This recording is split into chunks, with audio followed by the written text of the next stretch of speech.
heart is a blue, shoots up through the stony ground, but there's no room. 7 finals, 7 victòries, 7 títols, un rere l'altre, sempre allà mateix, a Monte Carlo. Aquesta és la pista talismà del manacorí, el seu escenari per excel·lència, on ha crescut com a persona i com a tenista, i on ha firmat rècords fins al moment impensables per tothom. Les xifres del manacorí són d'escàndol, 37 victòries consecutives, fa 9 anys que no hi cau derrotat, millor dit, Nadal només ha perdut un partit contra Guillermo Coria quan tenia 16 anys. L'any vinent, precisament contra Coria, aixecà el primer trofeu d'una llarga llista.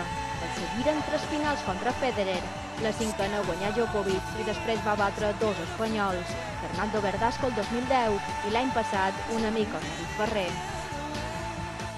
Sobre la terra de Monte Carlo, Nadal sempre ha desplegat el seu millor tennis. És aquí on ha ressorgit després dels moments difícils i on ha començat cada any una temporada de terra brillant. Passi el que passi al seu cap, estigui bé o no físicament, aquí sempre guanya. No és la primera vegada que el manacorí acumula 10 mesos de sequera. Ja passà el 2008 i el 2009 i va ser arribar en aquesta pista i oblidar-se de tots els mals. Mal és el que ja no té, el genoll està en perfectes condicions, tot i que sí falta entrenament a les seves cames.